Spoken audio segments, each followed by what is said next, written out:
Hey, everybody. I'm Aaron Simmons, and most days I interview philosophers and we think about ideas that are engaging for broad audiences and helping us all think about how to move forward in light of where we find ourselves. Today, I'm especially excited to talk to a former student of mine, a friend of mine, and an amazing business mind because he's going to help us think about how it is that this strange world in which we find ourselves living is actually an amazing opportunity for entrepreneurs and early business minds to begin to think about how they can move forward together. So please welcome, and I'm so glad you're here. This is Josh Stramiello. Josh actually studied philosophy and religion with me back at Hendrix College a long time ago, increasingly long time ago, Josh. He then Go Warriors. That's right, takes forever.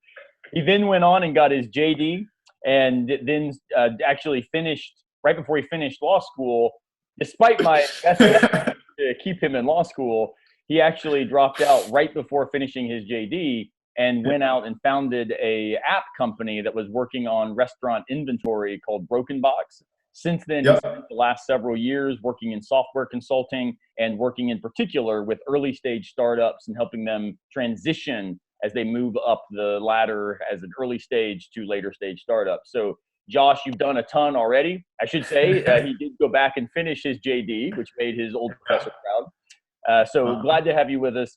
Dude, tell us why is now actually a great opportunity for engaging in entrepreneurial ventures and innovative business projects? Now is, I think, the greatest time to, especially doing a startup. I think if you're trying to do a traditional business, then this is going to be a really tough time. Like if you had plans to open a restaurant or like a bed and breakfast, then, my thoughts are with you, and this is a tough, trying time, and you're going to really get a chance to prove your mettle. But, if you're interested in an ed tech play or putting vocational services or content like on the internet or anything that can scale, right, or that we would consider a startup, this is the best time ever. Wealth is not built, new wealth is not built and transferred during times of stability. It's done through depressions, it's done through recessions, it's done through economic instability because institutions do a really good job of retention. And so, like, if you have an institution that is powerful and has a large market share, through a booming economy, they're going to stabilize. And that market share kind of disperses. It looks like it goes away, but it pauses and it disperses. And now that's available for innovators. If you look at, I saw a meme, I should have memorized it. My social circle is just basically lawyers, doctors, and founders at this point. So I get a little out of touch in terms of the memes that I see. But there was a meme that showed 8 of the last 10 unicorns in the startup space. And it was like Uber, Airbnb, Lyft, and all of them formed within 18 months of the quote-unquote Great American Recession in 2008, 2009. Wow. All of them came, the 8 of the 10 biggest came out of that period, and it makes a lot of sense when you think about it.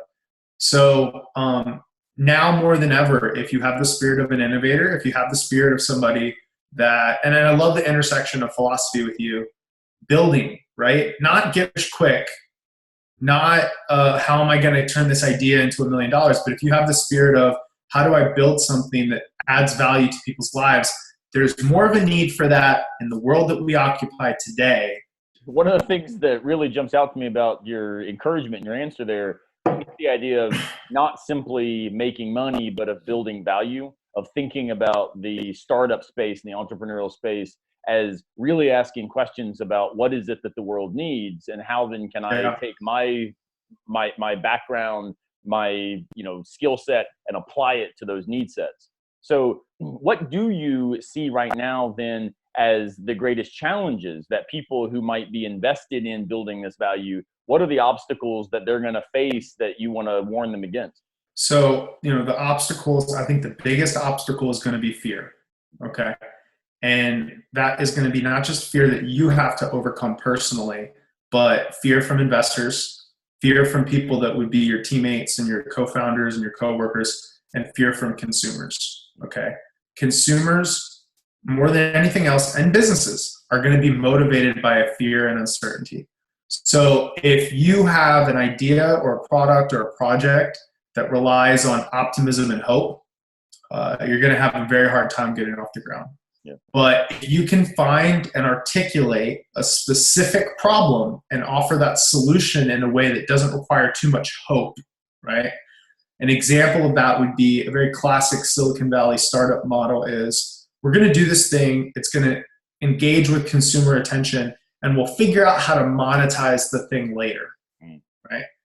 And in a time of plenty, that works. When people feel like they can think in terms of 3-year timelines of stability, that works. We'll build a big user base, we'll monetize it later.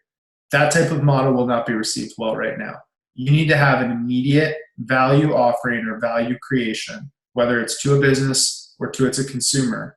So there's no time to have the luxury of building these massive systems that lose money over an extended period of time.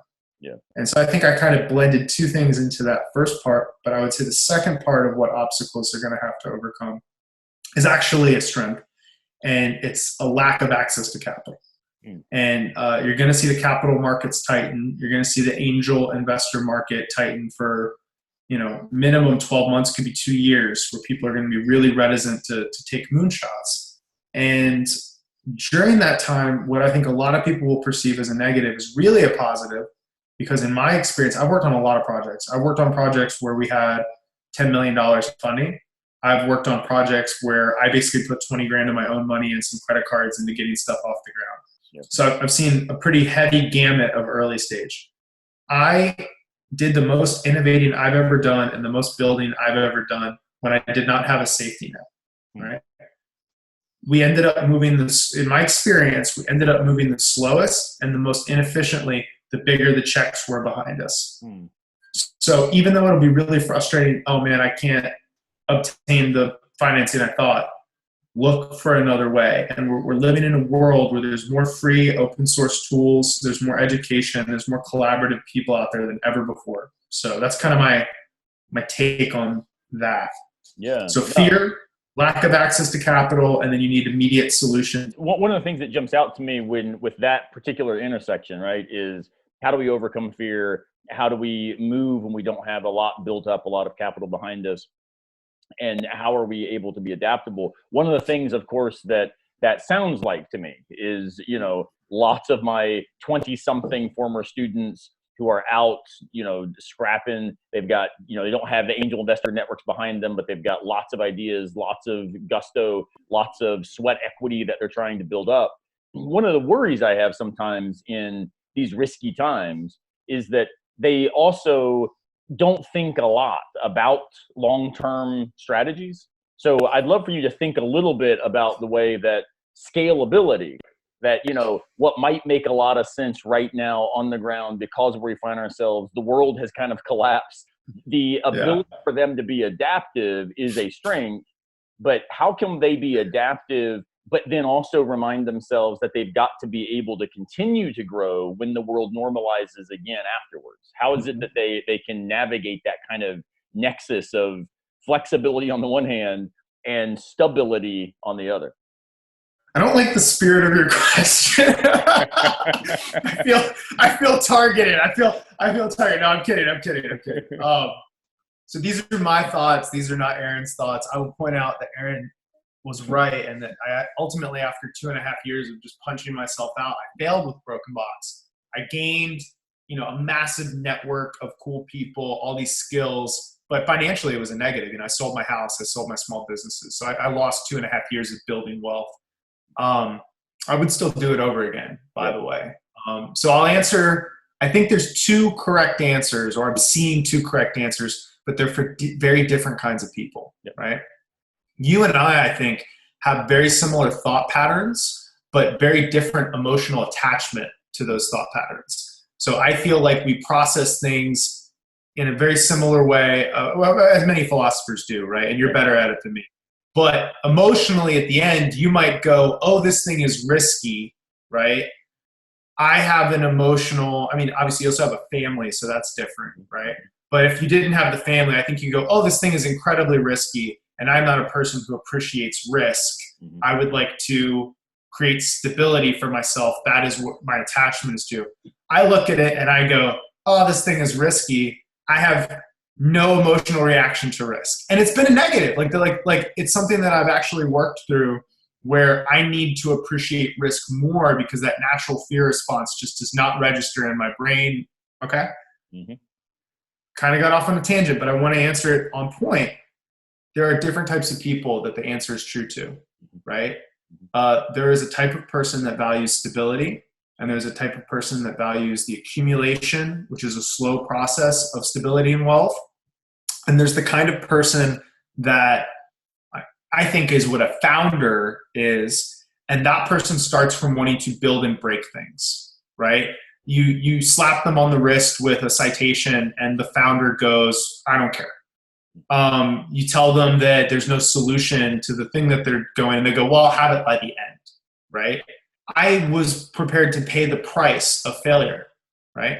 So I think that what you say to people is, if you have an idea right now and you're frustrated and you're like, okay, I'm going to do it, and it doesn't really matter what the people I love tell me in terms of advice. Yeah. What you should be doing is you should cheat. Okay? I recommend cheating. What I mean by that is, if someone tells you you need $100,000 to do this, immediately look for ways that it can be done for $20,000. Do not accept the premise. Do not accept the rules. If someone tells you that you cannot do this thing unless you put $5,000 into legal, right? Now, this is not legal advice, right? Research what the fine is for late filing. And if that number is less than the proper way to file it, you just maybe bought your company some time, right? These are the types of attitude. Conversely, if you are more of a dreamer or an optimist, and you just have ideas on how the world could be better, but not this burning anger towards the status quo, not this reckless abandon against failure, find a different path, right? So what I would recommend is, if you see yourself as the founder, cheat, look for ways to do it faster, look for ways to do it cheaper. This is the biggest one that I didn't get when I was younger. Look for ways to do it smaller, okay? Because when you set out to do this big thing, it's like sitting down and going, I'm going to eat this elephant. And you always end up throwing up, and the elephant doesn't even really notice that you got into its knee. But if you can find a way to break it into its smallest part that is still of value, that is something that is manageable. It gives you progress. It gives you momentum. It gives you validation that you're going down the right path or the wrong path. So I sit down with people and they want to build this massive app, this platform of things that monitors drivers and monitors passengers and has an admin dashboard and has all these features. And I go, what is the simplest thing that you want to do? 99 times out of 100, I can show somebody how in an hour they could have a small validation piece on a free WordPress site, or like a $6 WordPress site for the hosting costs. How do I break it down to the smallest piece? Because you want to be logical. For the dreamer, right, that has that risk tolerance, if you really want to be in the space, find a company that has already got revenue, find a company that has already raised money, and attach yourself to their cause. And you shelter yourself a little bit from the risk because you're still going to get a steady paycheck. You're not risking months and months of not drawing a paycheck. You're not risking personal savings on if this thing works. But really line up with who you are as a person. And if you line up properly, I know that if I put a suit on and a tie, right, and I had finished law school and showed up at a firm and I was making very nice 6 figures for the last 5 years, you'd be talking to a former student that was probably 60 pounds heavier, stressed, miserable, and sad. It just doesn't line up with who I am, right? Find who you are and line up the types of projects and the types of battles with the way you see the world. And if you do that, success is a happy coincidence, right? And failure, even if you've lined it up properly, failure is an acceptable outcome. But it's where people push themselves into the thing that they are not, that's where it's wrong. It's a wonderful response, and obviously very philosophical. At the end of the day, the Socratic claim that we've got to know ourselves is at the heart also of business strategy. Getting into bed with business partners who you do not jive with, who your personalities are a conflict, linking yourself, if you're a dreamer, up with a cause that you actually don't believe in, being willing to risk everything when in fact you're risk averse, these are not going to be strategies for moving forward in responsible ways. And so, Josh, I can't tell you how much I appreciate your time today thinking about why this is a great time for people who are trying to think about where we might go. Now's the time to think about what that looks like, rather than waiting to see how the world looks when we get out of this. Be part of the solution for actually designing the world that the rest of us are then going to live into a year, 2 years, and 5 years from now. So, Josh, I'm proud of you. Thanks so much for your time. And to everybody else, as always, we're going to do our best to bring philosophy into that space where philosophy and business meet, or as we often say, philosophy itself means business. Thanks so much. Thank you.